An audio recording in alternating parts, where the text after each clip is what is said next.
College football fans, you are 3 days away, Bronco Nation in particular, from watching your team play in a bowl game, KTIK Bowl Week. This is extravaganza continuing. Tomorrow we're going to taste the bowl season, literally, with our boy Chef Wally coming in. He was instructed. We challenged him, Prater, to make a dish, including strictly bowl ingredients, i.e. oranges, peaches, Cheez-Its, Pop-Tarts. Sugar, mayonnaise, wasabi, avocados, potatoes, and gator. And gator meat. And Chef Wally with Just Cater It. He's going to be in studio tomorrow. He's preparing the meal today. He's cooking it. He's fixing it. And tomorrow it'll be ready to eat.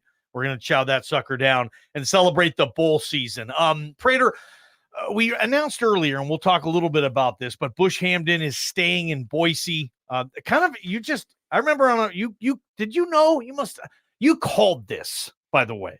Well, it was just based on a month ago. Yeah, well, I don't know, about a month ago, maybe 2 or 3 weeks ago. Yeah. It was a no-brainer. You had to give him a title. You had to give him a raise. He wasn't going to go anywhere. You certainly want him back.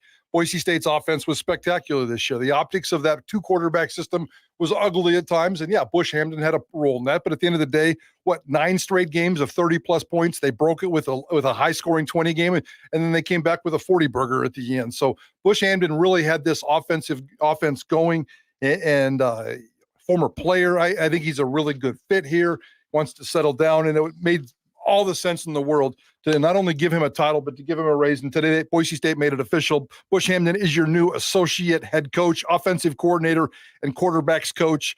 The current contract that he's on right now will go into January, and then on January 8th, he will start a brand new contract. So in the 2024 season, he's going to make $460,000. That's a $35,000 raise from what he was expected to make.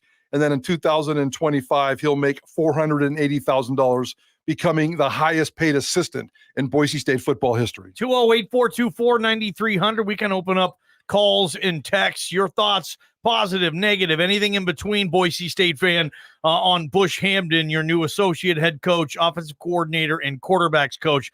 Prater, our main topic we wanted to address here, and I remember saying this when Boise State hired Erik Chinander last year as the defensive line coach / assistant head coach. And I remember saying on IST that, this is kind of good insurance. If you lose Spencer Danielson to a bigger job, this might be the guy you keep in-house and promote to defensive coordinator Erik Chinander. And it's not official yet, but you're pretty darn certain. We're assuming that we will hear. We heard Bush today that tomorrow we're going to hear that Erik Chinander is no longer the D-line coach, head coach. He'll be the defensive coordinator, assistant head coach. Yeah, absolutely. Anticipating that press conference or that press release and that official news coming tomorrow. Erik Chinander signed a 2-year contract. So this year he made $220,000 because of his experience and maybe because of some of the buyout that he got from Nebraska when he got fired. He was scheduled to make $320,000 next year, a $100,000 raise. So they already built in exactly what you were saying, Ballgame, the anticipation that he was going to be this guy, or at least the security blanket to be that guy moving forward. So we'll see what his contract is tomorrow. I'm not sure if he's going to get a bigger contract than Bush, probably fairly similar. If Bush is getting a 2-year, $940,000 contract, I would imagine Erik Chinander is going to get something along those same lines. He's already the assistant head coach. Bush Hamdan is the associate head coach, and we expect Erik Chinander to be that officially tomorrow. And before we dive into who this guy is, don't forget, last year, Scott Frost was fired on September 11th. Bring in an interim coach, and the very next Sunday, the interim coach fired Erik Chinander after he gave up 94 points in back-to-back games, including a 49-14 loss to Oklahoma. That was his final straw. Wow. The next Sunday morning, he got that dreaded phone call. Coach Chinander, please step into my office. And he was fired on September 18th of last year. Wow. That's where Boise State picked him up. I didn't know that. A week after Frost. And so he was unemployed, still getting that check for a couple of months until Spencer Danielson latched on to him in the offseason.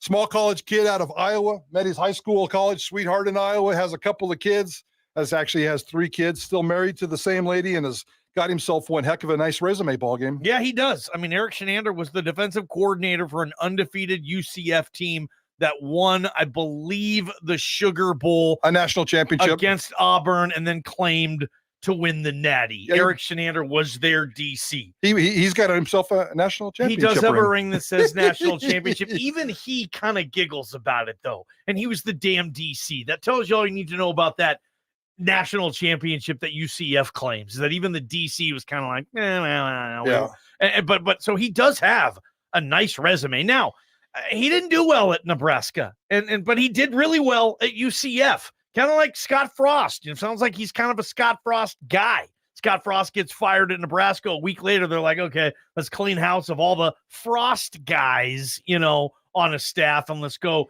in a new direction. And Erik Chinander is going to get this opportunity. I want to say, well, okay, well, what did he do with the D-line this year? He did pretty well, right? The D-line was fine this year. It's nothing I could complain about and say it was a weakness of the defense. It certainly wasn't like giving up the deep pass being a weakness. 100% agreed. So, I mean, I understand going in that direction. And Spencer Danielson knew this. Maybe Kane Iona was available. Maybe he wasn't. Maybe he wanted to go to Nevada, but it's going to be Erik Chinander, the defensive coordinator next year. Mike Prater. Yeah, I love his resume more than Kane Ione. So for me, we loved them both. Kane Ione, we had been around for a couple of years and really certainly enjoyed our time with him. But give me the resume. Speaking of Erik Chinander, and his resume goes all the way. Like I said, he was born in Iowa, played small college football in Iowa. Mom was a school teacher and a principal. His dad was a legendary high school coach in Iowa. Then he goes and plays small college football in Iowa. And then he coaches in Iowa, Northern Iowa, Ellsworth College, community college there in Iowa. His first big break, and I didn't realize this until today, in 2010, he got an intern job at the University of Oregon with Chip Kelly. Yes. And he spent the next 4 years with Chip Kelly. Chip Kelly made him a graduate assistant. Chip Kelly took him to the Philadelphia Eagles in 2013. Erik Chinander has a resume almost like Spencer Danielson. Vagabond, small school, NFL, big time experience at the top, everything in between. Erik Chinander, just like Bush Hamdan, has really experienced all levels, all crazy levels of college football, and even dabbled a little bit in the National Football League. So I think Boise State's coordinators, for the money that they're going to shell out, they're going to shell out about $1.8 to $2 million for these two coordinators over the next couple of years. I think they're getting a hell of a bargain based on the resume we're seeing from these two guys. 208-424-9300 on our Cloverdale Plumbing text line. What do you think? These are going to be the coordinators and the assistant and associate head coach to Spencer Danielson next year, Bronco Nation. The other coach that he worked with right in between. He's had three bosses. Okay. Chip Kelly. Yep. Scott Frost. And those 2 years with Mark Helfrich at Oregon. Mark Helfrich. After Chip Kelly went to the Eagles, and Chinander went to the Eagles with Chip Kelly for that 1 year. He goes back to Oregon to work with Mark Helfrich, worked with him as he's outside linebackers coach for 2 years, and then he completely attached himself to Scott Frost after that. So not bad. I mean, I know, speaking to Dirk Cutter in the past, massive amounts of respect for Mark Helfrich. As a matter of fact, I think Dirk Cutter is responsible for kind of launching Mark Helfrich's career. And at one point, Dirk Cutter had a choice to make between Mark Helfrich and another coach that I forget. And he was trying to decide which one to pick. And he picked Mark Helfrich. And Mark Helfrich went on and had himself a heck of a career, including NFL head coach. Wasn't always successful, but very respected in the business. Erik Chinander comes from really good stock, guys. Chip Kelly, Mark Helfrich, Scott Frost. He knows how to win. Yeah. He knows how to lose. Yeah. He knows how to go big. He knows how to go small. I like this Erik Chinander hire. Look at this. Think about this, too. Erik Chinander was a GA in 2010 for Oregon. They went to the national championship that year, lost to Cam Newton. Erik Chinander was the outside linebackers coach again for Oregon in 2014 when they went to the national championship game and lost to JP's Buckeyes. Obviously 16 and 17 at UCF. They went undefeated both those years, I believe. So Erik Chinander and the bowl games they played in with those UCF teams, 2 New Year's 6 bowl games, Prater. Erik Chinander's coached and been a part of some really big moments in college football. Hopefully that helps Boise State. Again, share your thoughts on your OC and your DC, Bronco Nation. 208-424-9300. We wanted to talk the Bill Belichick report, NBC Sports yesterday. says NBC Sports, Bill Belichick and Robert Kraft and the Patriots will part ways at the end of the season. So I ask you, who's your favorite NFL team? At the end of this year, would you fire your coach if it meant you could hire Bill Belichick? Will Belichick coach again? There's already odds and lists of which team he takes over. And I can say if it's going to be the LA Chargers, I don't think he keeps Kellen Moore at OC. Would you want Bill Belichick to coach your team? Who is your NFL team? 208-424-9300. Give us a call. Get on this. Let us know. Bill Belichick, yay or nay? Prater in the ball game. KTIK, the ticket. From the Beacon Plumbing Traffic Studios, this is